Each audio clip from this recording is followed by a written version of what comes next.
कभी भी भगवान शंकर जी को केतकी का फूल ना चढ़ाए, प्रदान करेगी। गलती ना करे। सारी दुनिया दुख की घड़ी में, तकलीफ की घड़ी में, जब किसी व्यक्ति के ऊपर कर्जा हो जाता है, अंदाजा लगा कर बैठना, जब किसी के ऊपर कर्जा हो जाता है तो ज्ञान देने वाले बहुत मिलते हैं। काय को कर लिया? कौन ने बोला था दुकान डाल लो? कौन ने कहा था कि मकान बना लो? कौन ने कहा था कि गाड़ी ले लो? दुख की घड़ी में ज्ञान देने वाले ज्यादा मिलेंगे। कर्जा हो जाए, ज्ञान देने वाले मिलेंगे। परिवार वाले ही खुद कह देंगे और उड़ते फिरो, और उड़ो, और उड़ो। बहुत दुनिया के लोग तुम्हारी दुख की घड़ी में तुम्हें ज्ञान देते रहेंगे। ज्ञान देने वाले बहुत मिलेंगे, पर इतना याद रखना, साथ देने वाला कोई नहीं मिलेगा। तू भी करोड़पति था, अगर थोड़ा कर्जा हो गया तो चुका दे। ज्ञान देने से अच्छा थोड़ा सा सहयोग कर दे। सहयोग कोई नहीं करेगा, सहयोग तो मेरा महादेव ही करेगा, कोई नहीं। कर्जा हो गया, बड़े भाई आए चिल्लाए, छोटे भाई आया चिल्लाया, रिश्तेदार आए चिल्लाए, ये आया वो उसने चिल्ला दिया। क्यों करा? क्या करा? दुकान क्यों डाली? ये क्यों करा? वो क्यों करा? शादी क्यों करी? ऐसा क्यों करा? वैसा कर। ये ज्ञान देने वाले ज्यादा मिलेंगे। तुम एक छोटी सी बात, लड़का लड़की की शादी करी, शादी करने के बाद संबंध बेकार हो गया, टूट गया, तलाक बात निकलने लगी। कितने लोगों ने रसगुल्ला खाया था रे शादी में? बोलो तो रे। हमारे यहाँ 500 आदमी का जीवन, हमारे यहाँ 500 आदमी आए शादी में, 2000 आदमी आया शादी में, 900 आदमी आया शादी में। हमारे यहाँ तो हमने शादी की विदाई में ने डब्बा भी दिया, ने तो बाल्टी भी दी, ने कपड़ा भी दिया। अब लेने वाले तो खूब मिल गए, लड्डू खाने वाले भी सब मिल गए, डीजे पे नाचने वाले भी सब मिल गए। और मालूम पड़ा जब तलाक की बात आई ने छोरी ने इल्जाम धर दिया, और मालूम पड़े अदालत में पेशी अकेला करता फिर गए। फिर वो डब्बा लेने वाले कहाँ चले गए, ने डीजे पे नाचने वाले कहाँ चले गए। अब सब कहते फिर रहा वो तो है ही ऐसे, वो तो है ही ऐसे। अच्छा हुआ छोरी ने केस लगाया। अब जो रसगुल्ला खा के गए थे, जो डब्बा लेके गए थे, जो कपड़ा पहन के गए, डीजे पे नाचे, अब वो ही तुमको ताना दे रहा है, वो ही तुमको अपशब्द कह रहा है। अरे सोचो, वावारी दुनिया, मतलब की दुनिया में किसी का कोई नहीं। कौन देगा साथ? ज्ञान देने वाले ढेर मिल जाएंगे। बड़ा भाई आकर कहेगा क्यों कर्जा करा, छोटा भाई आकर कहेगा क्यों ऐसा करा, मंजले बोलेंगे ये क्यों करा, रिश्तेदार कहेंगे ये क्यों करा, मोहल्ले वाले कहेंगे ये क्यों करा। पर ज्ञान देने वाले मिलेंगे, पर साथ देने वाले नहीं मिलेंगे। तब उस जगह पर याद रखना, कर्जा तुमने करा है तो वो निपटाना भी तुमको है, कोई दूसरा नहीं निपटाएगा। तो क्यों दूसरे के बात मानकर इधर उधर ढूंढो? इससे अच्छा है महादेव के पास जाकर 2 क्षण बैठो, उससे दिल की बात कह दो, अब वो समाएगा। साथ देने वाला नहीं मिलेगा, ज्ञान देने वाला मिल जाएगा, मिलेंगे।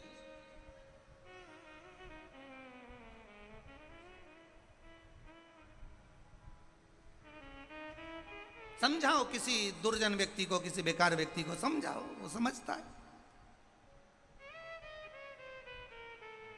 अच्छे व्यक्ति को समझा सकते हैं। वो कहते ना, कल कथा में कहा था, ज्ञानी को समझाया जा सकता है, अज्ञानी को समझाया जा सकता है, पर अभिमानी को नहीं समझा सकते। तुम कितना ही प्रयास कर लो, कोई समझे? अगर समझने से सब काम हो जाता तो महाभारत का युद्ध ही नहीं होता। भगवान कृष्ण 5 बार समझाने गए, बस दुर्योधन को, दादा एक सुई की नोक के बराबर नहीं दूंगा। भगवान ने तो केवल इतना ही समझाया था, रे दुर्योधन 5 गांव का राज्य दे दे। बोलो री जी जी सही है कि गलत है? बस इतना ही। द्वारिकाधीश जैसे जो गीता का ज्ञान देना है, उन्होंने दुर्योधन को समझाया। द्वारिकाधीश जैसे ने दुशासन को समझाया, द्वारकाधीश जैसे ने इन सबको समझाया। पर अहंकार इतना भरा हुआ था कि वो समझ में आए तब तो समझाओ उसको जो समझ जाए। और समझ में कब आया? जब दुर्योधन का पूरा कुल डूब गया, सब मर गया। तब दुर्योधन आंख में आंसू भर के गांधारी के गले लगकर बोल रहा है, माँ गलती हो गई। माँ बोले बेटा अब गलती तो हो गई, अब कई करें उससे ज्यादा। तो भगवान तो आए थे समझाने के लिए कि दुर्योधन 5 गांव का राज्य दे दे। कभी कभी भगवान आता है समझाने के लिए कि समझ जाओ। तुलसीदास जी बैठ के रामायण लिख रहे थे और उन्होंने एक लाइन लिख दी, सिया राम मैं सब जग जानी, करो प्रणाम जोर जुग पानी। सब में राम देखिए। तुलसीदास जी उठकर जाने लगे, एक बच्चा दौड़ कर आया, बाबा उधर मत जाना। क्यों? वहां पर से एक बेल आ रहा है, बहुत बड़ा बेल, बहुत बड़ा एक बेल आ रहा है। अच्छा हाँ, वो सबको मार रहा है, तुम उधर मत जाना।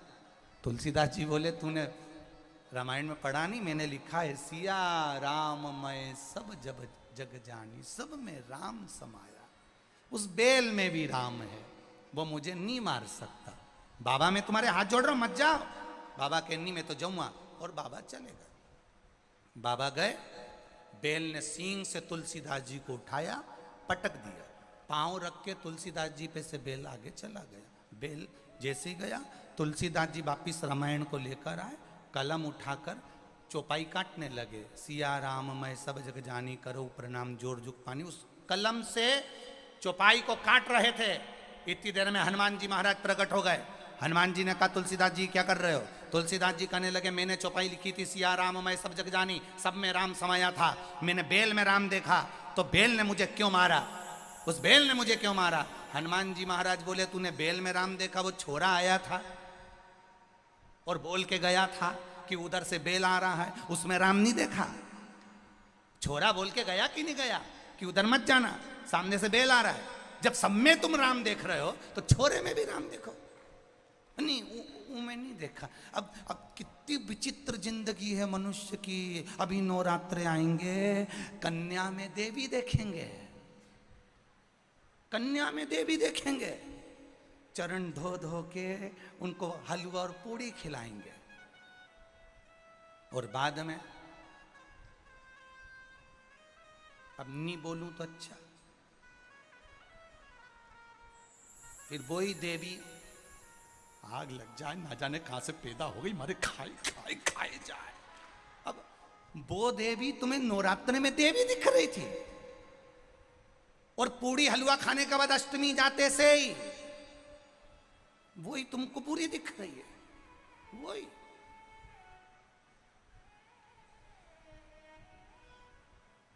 अरे सुधर जाओ रे। एक बेटा एक कुल को तारता है, बेटी 2 कुल को तार देती है।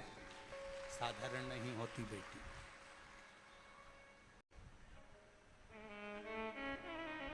साधारण नहीं है। सम्मान करना सीखो बेटियों का। घर में रहने वाली बेटी का आदर करना सीखो, सत्कार करना सीखो। जिस दिन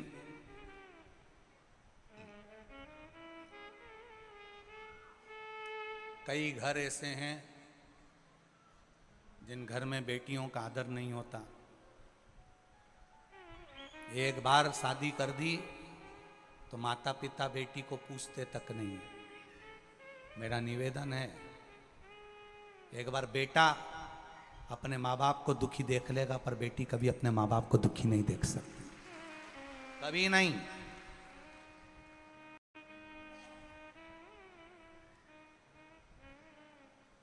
वो कभी दुखी नहीं देख सकती, उसका आदर हो। केवल नवरात्रे में, देवी के दिनों में, नवरात्रे में केवल बेटियों को ढूंढने से अच्छा है उस बेटी का आदर करना प्रारंभ करो।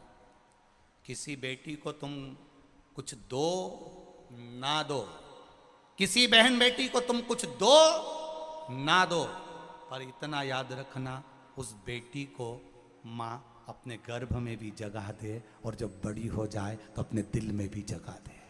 उस बेटी को तुम कुछ दो ना दो, पर उसका रक्षा, सुरक्षा और उसका सम्मान बहुत जरूरी है। उसको नहीं छोड़ना। महाराज अगर समझ जाते तो दुर्योधन के सामने ये युद्ध नहीं होता। भगवान कृष्ण ने समझाने का प्रयास करा।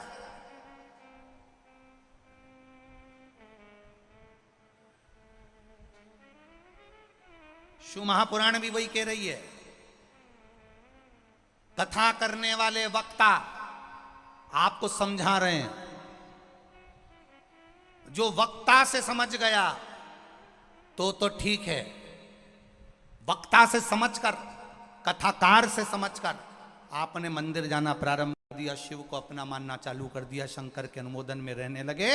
अगर वक्ता से सुधर गए तो ठीक है, वक्ता से समझ गए तो ठीक है। और जिस दिन तुम वक्ता से नहीं समझे, वक्ता से नहीं सुधरे, फिर तुम्हें वक्त सुधार देगा। वक्त की मार इतनी विचित्र रहेगी कि तुम फिर तड़पते रहो, फिर समझ नहीं पाओ। समझ जाओ, सुधरने का प्रयास करो कि शंकर है क्या, शिव ओगड़ी है क्या, भगवान शंकर का भजन है क्या, शिव तत्व है क्या।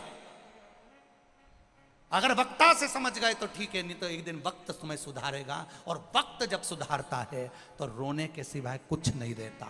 केवल रोता है व्यक्ति, फूट फूट कर रोता है, मैंने कौन सा पाप करा होगा, मैंने क्या कर दिया होगा जो आज ये दुख मेरे सामने आ गया। भगवान कहते हैं, आया था वो सियोर वाला महाराज, आया था कोई शिव महापुराण कथा करने, आया था कोई राम कथा करने, आया था कोई भागवत कथा करने के लिए।